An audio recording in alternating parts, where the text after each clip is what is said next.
Welcome back to the Broad Street Benchwarmers podcast. My name is Adam Den. Michael Cormelos is here with me as always. Ethan, unfortunately, unable to join us. His internet is acting up a lot. Just died. Yep. It just died. Yep. So we are here coming to you straight off. A very exciting week of basketball post Sixers. The conference finals finishing up, and we have our NBA finals matchup. The Milwaukee Bucks to face off against the Phoenix Suns, and we will definitely get into that a little later. But we wanted to start just by breaking down these two rounds. This round and these two series, and both these teams' chances at winning the title, and what many seem to think is the most exciting finals in many years. So to start, how about the Milwaukee Bucks getting a win in 6 over the underdog Atlanta Hawks, even without star Giannis Antetokounmpo. The Hawks losing Trae Young. How do we feel about Milwaukee's finals chances, knowing Giannis is out, and overall just how do they perform in the series? Well, first of all, we don't know that Giannis is out. He stayed today. So, if he comes back, if he's back by tomorrow night, I love Milwaukee's chances. I think they match up a lot better against the Suns than Atlanta did. And I think that if Giannis is fully healthy, plays the whole series, I think the Bucks win in either 6 or 7. Now, if Giannis doesn't play the series, then I think the Suns in 4 or 5. Yeah, I think it's very hard to determine. I think we saw throughout this, Atlanta series that, Milwaukee just really isn't a very deep basketball team. And, it works. It works, but it's a very tough factor when there's not that kind of star scoring bench presence. Defensively, they have Bobby Portis. PJ Tucker. Is a great defender. All the trolling they got, after all the trolling we did, he was a great defender. He guarded Durant very well. He has been throughout, and come playoff time, that trade will look always so much better. Getting an established veteran overall, even despite the insane price they paid. Exactly. And they're in the finals. That's all that matters. Well, yeah. You're not thinking about price. You're thinking about winning that championship. Yeah, and we can make all the narratives about the Brooklyn Nets injuries, and I do believe the Nets win that series without injuries. But we can do the thing about Atlanta as well, with Trae Young being out and possibly the sliver of momentum they might have had. You can do it every. Yeah. You can do it literally every playoff series has been affected by injuries.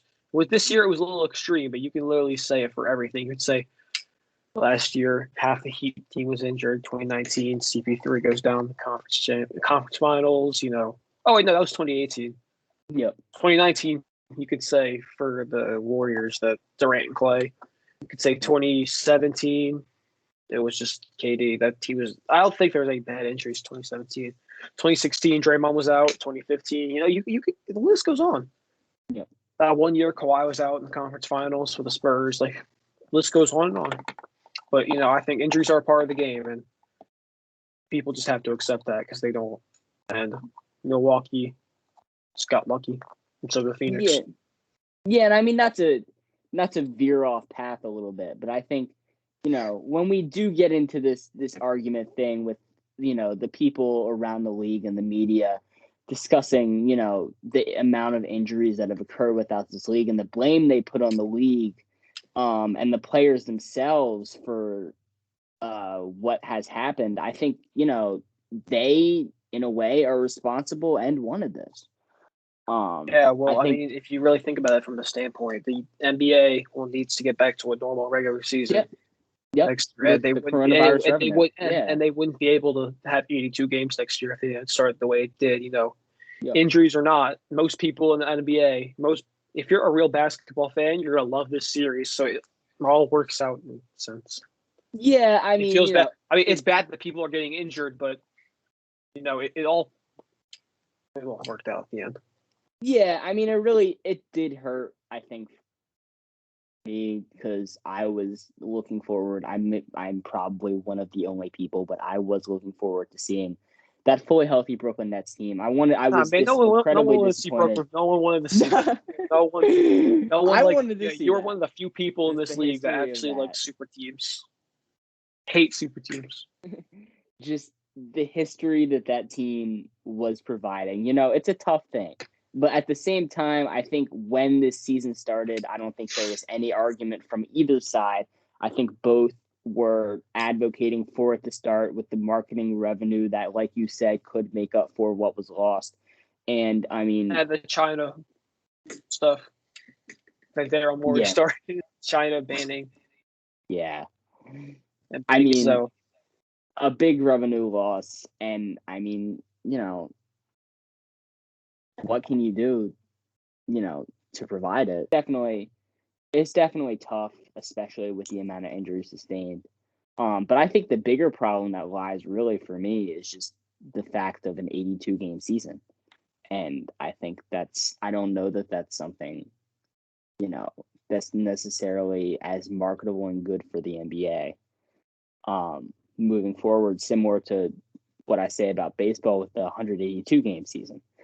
But I don't know. Moving forward. NBA needs 82 games.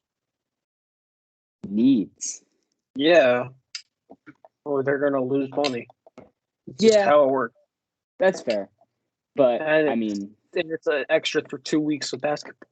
Who's complaining about that? Right? I'm not. I will say that. I'm not. But it does hurt with the injuries to guys like Jamal Murray and Kyrie and Harden, and obviously. But to get back on track, the Milwaukee Bucks, even with this injury to Giannis, managed to really step up in Game 6 and Game 5 as well, honestly. Can't believe they won. If we're talking about their starting lineup. What? Can't believe they won in Atlanta. I will never get around my head. They somehow did it. Yep. I guaranteed an Atlanta win. I did guarantee an Atlanta win before that game. And, I said for Cam Chris Reddish Middleton was that to good. do what he did. I said Cam Reddish was good, but he's not that good. Yep. He's not the next Paul George. He is. Definitely is.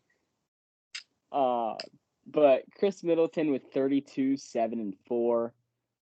Brook Lopez with 33 in Game 5. Just key starters stepping up in their roles. I mean, Middleton, I think, finally somewhat living up to his contract and his all-star status. What? He took the next step. He definitely took the next step. And I mean, I've been saying for a while now that, I mean, the talent is definitely there. He's one of the best mid-range shooters in the NBA, period. I'd say probably top 3. And defensively what he provides as well. But just never able to fully fit in the playoffs within that offense of Milwaukee, which is literally like watching paint dry at times, especially in crunch time under Mike Budenholzer. But managed to get it done. Some finals win or loss. Exactly. And everybody in the league knows it. He knows that he's getting fired after this year. Everybody is he though? I don't. Yeah.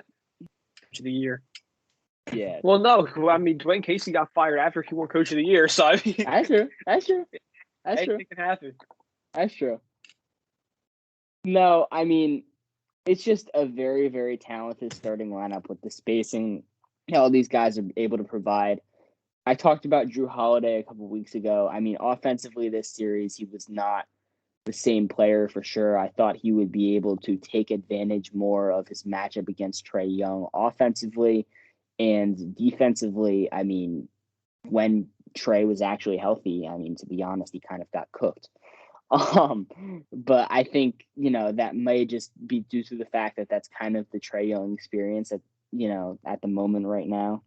And I mean, he's still a great defender. And I think, looking to next series with him matched up against Booker or Chris Paul, I think that's an incredibly exciting matchup. I assume they'll put him on Booker as the defensive stopper, but I'm not sure. But definitely very exciting. I think Chris Paul and Holiday are the X factors for this series. Yep. Two very similar players in Yep. their play style. So I think it all comes down to that. No, I think for me personally, if we're going to talk about X factors, and I don't want to go too deep into Phoenix yet, but I think my X factor would definitely be DeAndre Ayton. And I just feel like, especially if Giannis is playing, his versatility we talk about so much on this podcast that stretch five that can switch onto the guards and is mobile enough to defend and then able to do that offensively as well with mismatches. He is the definition of that. The Matisse Thybulle. The Matisse Thybulle. The Aaron Gordon. Built into a center. The what we wanted from Aaron Gordon. But what we didn't get because he was overrated and everybody realized that. Yeah. He wasn't and when good. he shoot like 30% from three throughout that entire series, we don't want that. Just in general, he's just not good at basketball. He's fine. He's not worth his money. It's not great. I will remain an Aaron Gordon defender.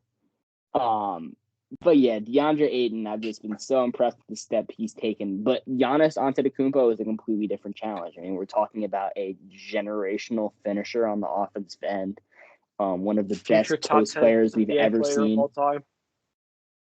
I would say 2025, but top 10.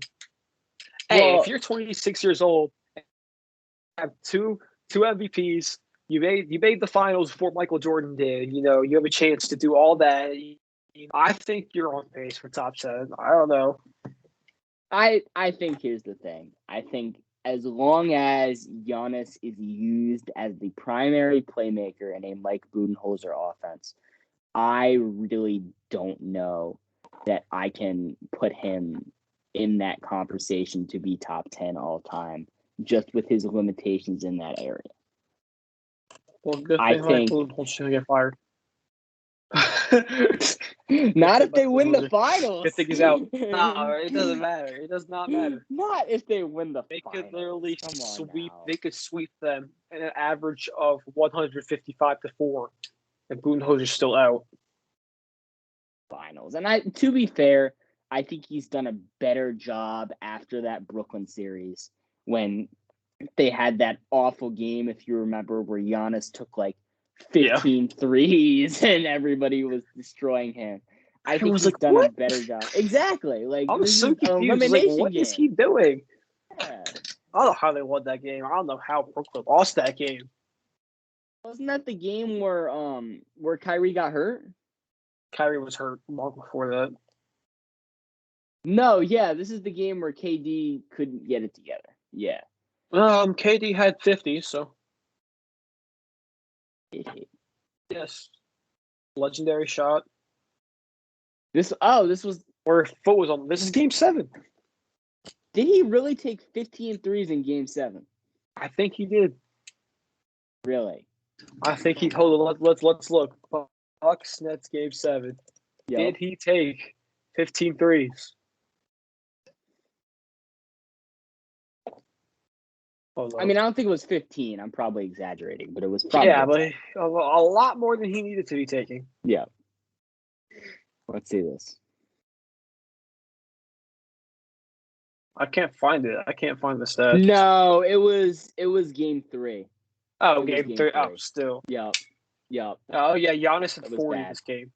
Yeah. He shot. Oh, I thought that said he shot 8 for 14 from 3. That's free throw. He shot 14 of 26 from the field, and he shot 6 threes. He shot 6 threes, and he made 2. This was the game. Middleton was just completely ineffective. Well, I'm just waiting that for tended to happen throughout that series.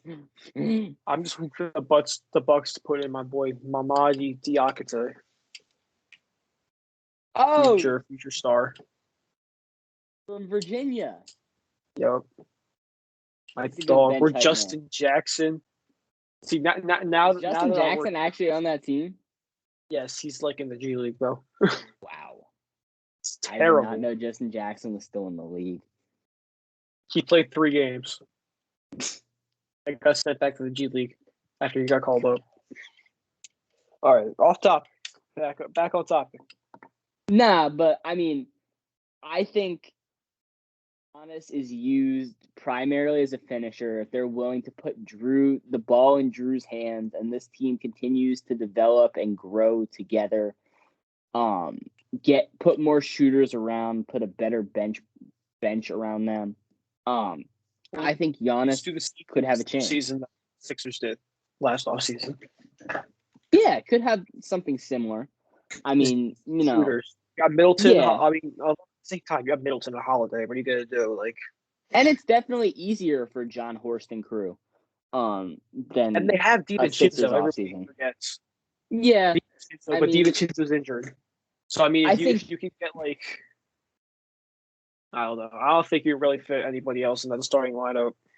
Dante, honestly, this season really was just another body for hustle plays and defense. I mean, that his shot wasn't necessarily there, but it's still a body. To the bench.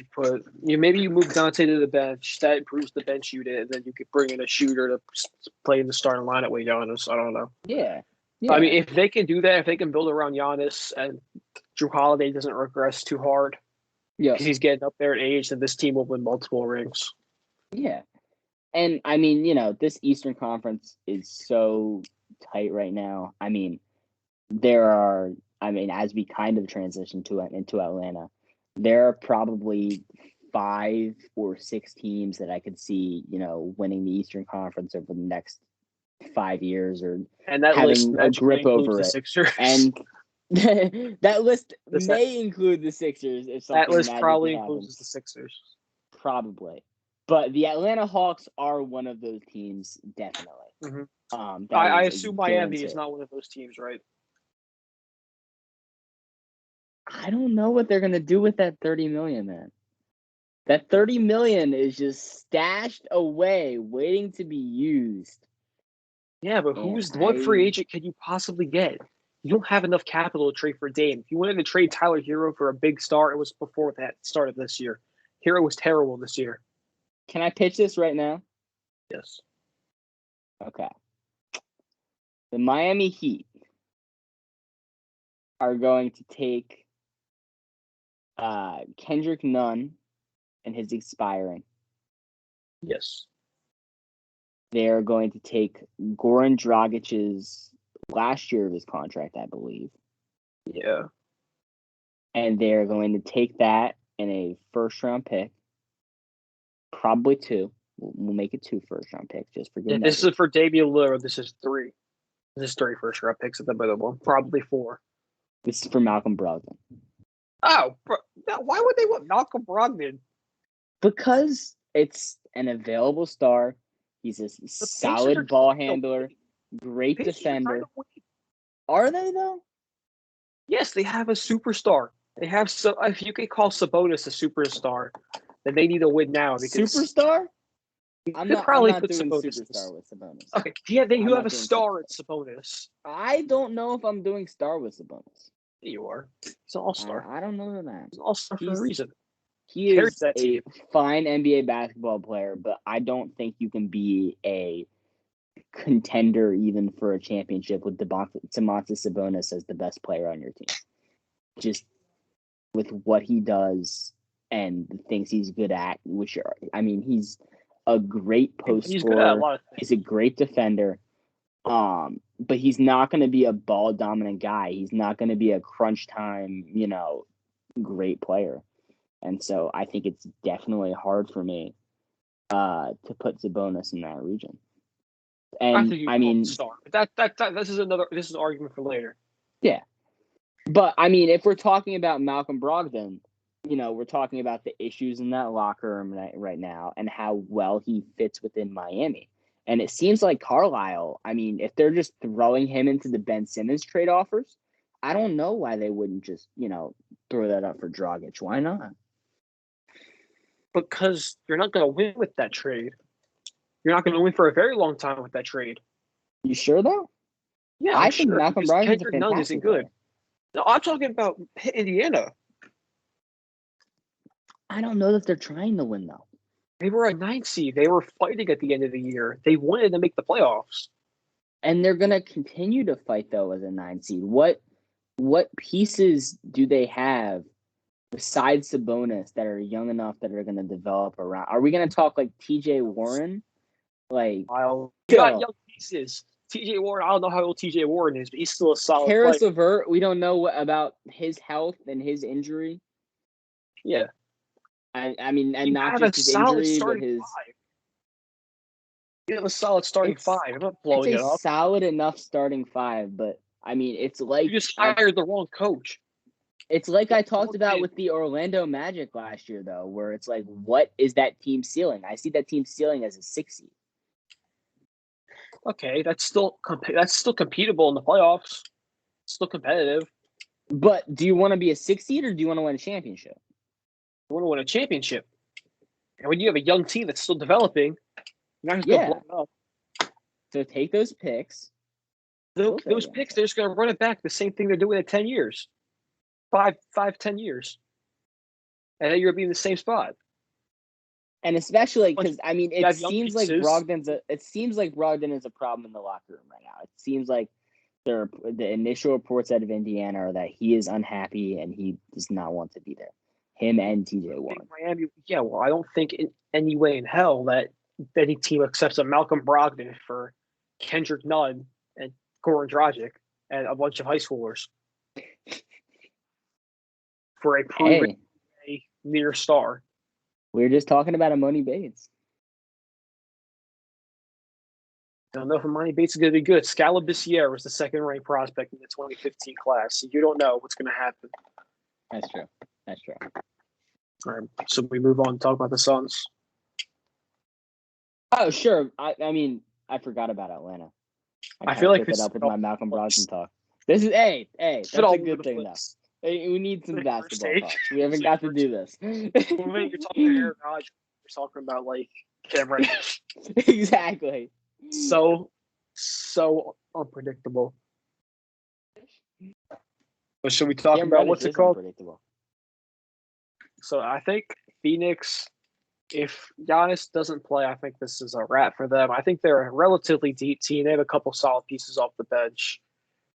Chris Paul is more than ever wants to win this ring. I really think these teams match up perfectly against each other. I think it's a great series.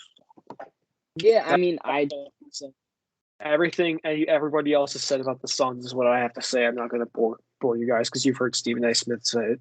Yeah, there's nothing much to say. I mean, this Phoenix team and what they've managed to achieve this season, I mean, we can talk about their road to the finals and we can somewhat question that, but overall, I mean, just the way they've performed within those series has been so, spectacular. The steps that their role players their young role players especially, have taken throughout these entire playoffs has been incredible. And I mean, it's just amazing to see Chris Paul get here for the first time in so long. Being said, first time ever. Yeah. I mean, that being said, next year when Kawhi Leonard's back, Clippers are. I'm just saying, Clippers are my very early pick to win the West. Well, are we assuming Reggie Jackson will be the Clippers' new third star who deserves his max contract? Will be back? Yeah. It wasn't him that said he wanted the max. It was Schroeder that said he wanted the max. I was kidding about Reggie Jackson. No, Schroeder wants a max. Schroeder wants a max. Schroeder wanted $125 million. That's almost max. He'll get that from Orlando. That's $50 million over. Sign a trade. Fultz for Schroeder. Fultz? I'm just saying things. No, I mean, we see the Clippers coming in as a contender for years to come, especially with Kawhi. Resign Terrence Mann. Kawhi, I think, will sign the Supermax at some point. I mean, if we're just thinking about Supermax. Unless Supermaxes can be 2-year deals. He will sign the Supermax, I promise you. He won't. I don't think he's going to sign it this year, but I think he'll sign it next year. I think he signs a 1-year extension. Yep. And if the Clippers are seriously contending like they did this year, he signs the Supermax. Yep. Completely But agree. if they don't, then he's a Sacramento King. But like Southern Cali.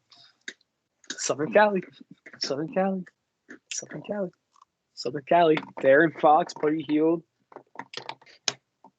Marvin Bagley, whoever their center is, Rashawn Holmes. Did you just say Marvin Bagley? But yeah, I mean, I think honestly, the Suns' chances, like I said, hinge on DeAndre Ayton, the switchable stuff, and I mean their bench unit as well. I mean, we've talked about the scorers that they've had on their bench in comparison to Milwaukee, guys like Cam Johnson, guys like Cam Payne, stepping up in these clutch moments. And that's definitely something that could help carry them through a series with a Bucks team that probably does not go as deep as they do overall. Mm-hmm. I agree. Yeah. I think the Bucks starters can go deeper than Milwaukee's. Than Phoenix's starters can go. I mean, I think it depends. It's like playing Giannis 45 minutes in a playoff game compared to playing Miles Bridges not Mikal Bridges 45 minutes in a playoff. I feel like the only two players that can play 45 are Chris Paul and Devin Booker. I feel like Drew Holiday, Chris Middleton, Giannis could both play 45, and Lopez could definitely play 40. It happened 7 against the Nets, and they won. Yeah, I mean, I think it depends, on both the situation and also the matchup. I think the size and physicality that Milwaukee provides, could definitely wear down on a smaller, less physical Phoenix team that chooses to stretch the floor more, plays more of a modern NBA offense. But it's definitely, it's definitely not hard to see something similar to the earlier Golden State Warriors run, in which that offense takes it to a bigger Cavs team and is just able to shut them down. I mean, with how dysfunctional this Milwaukee team has looked at many times offensively throughout the playoffs. So there's going to be probably a lot of 98 to 95 games, that could be a reality. But sometimes those are the best games. Reminds me of those days, Kobe versus the Celtics 2010. That final series for all the games were like 90 to 90. I don't mind games. Yep. As long as they're entertaining. Yep. Dogfights. Exactly. And a lot of those Bucks Nets games were like that. Yep. It was a similar type of matchup. Exactly.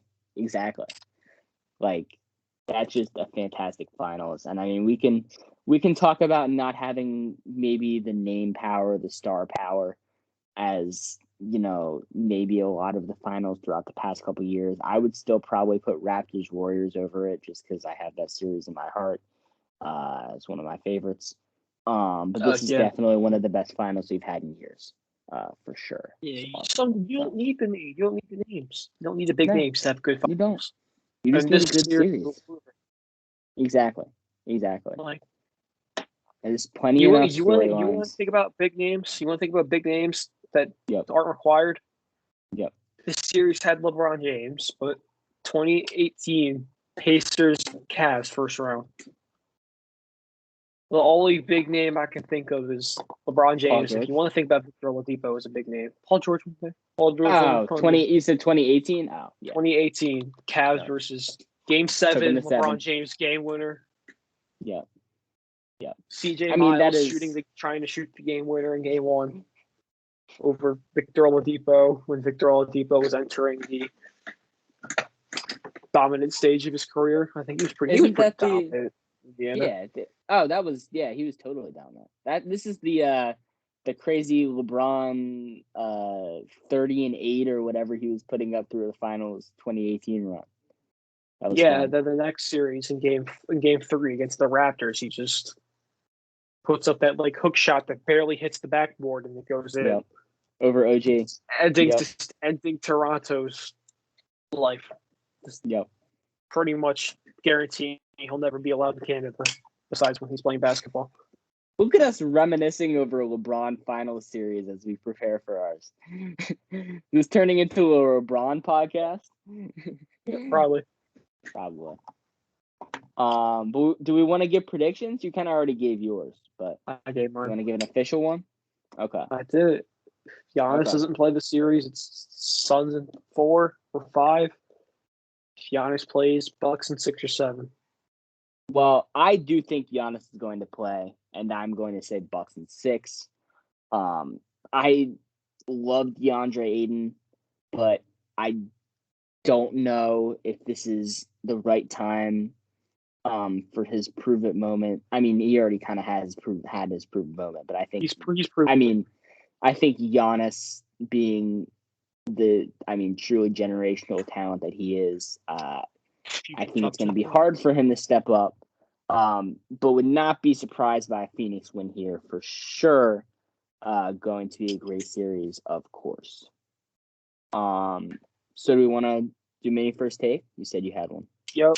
So with basketball season unfortunately coming to an end, that means that 2K will start being developed into 2K22.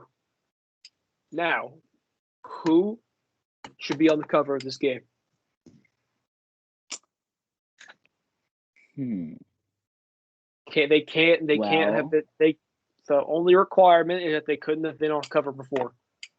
So no Zion. They can't have been on a cover before. No Zion, no Dame, no Lillard, no LeBron, no Anthony Davis. I was gonna say Giannis. No Anthony Davis. But that makes no it a little Giannis, harder. No Kevin Durant, no Harden, no D Rose, no Paul George. I think this is kind of the obvious one. I also need a it's a Legend hard one. Edition cover too. Yep. Well, I think the Legend Edition should probably. Well, I guess they did Kobe last year. Yeah. But I wouldn't mind them doing that again and maybe They possibly can't. They've done it twice better. already. Yeah, that's true. Tim Duncan. I know Tim Duncan's not a very fun. exciting guy, but that would be cool just with his Hall of Fame inductment. KG as well. You know, anything is impossible edition has a nice ring to it. No, he's eliminated 2K10. Kevin Garnett. All right, I'll say Tim Duncan. All right. Your normal cover. My normal one, I'm going to say Luka Doncic. Luka Doncic. Just the incredible playoff run that he had. You know, he is what the NBA is looking to position as the 7 games. So, yeah, series. Yeah, but still. I'd say Luka. My normal edition, I think not my Legend Edition, should be Dirk Nowitzki. And then I can almost guarantee that one of these 3 players will be on the cover of normal 2K. LaMelo Ball, Trae Young, or Luka Doncic. I can almost guarantee it. Trae Young will be interesting. I didn't think about that. And Booker will be kind of interesting as well. No, I don't think it's going to be Booker. You don't think it's going to be Booker? Unless the Suns win the finals, it's not Booker. I don't think. Wow. I can guarantee LaMelo. I can guarantee Trae Young. I can guarantee Luka Doncic. Wow. If LaMelo's on the cover, I will be legitimately upset. But, me too. Yeah. They might for the next gen. If they do different covers for next gen and current gen, I could see current gen being like Kawhi, next gen being LaMelo. Hey, he draws the kids. They like LaMelo. Yep. So yeah, all right. That's our first take. It's pretty boring, but there we go. deal with it. Hey, it's a good one. That's still a good one. Yeah. So I think that is all we have. You have our predictions. Bucks in 6, probably Bucks in 6 or 7. And so, yeah, we'll be back very soon to talk more about the finals, of course. Get on that Mhm. basketball. Yep. And yeah, thank you for watching as always. And fire Harry Roseman. Fire Joe Girardi. Fire Ben Simmons.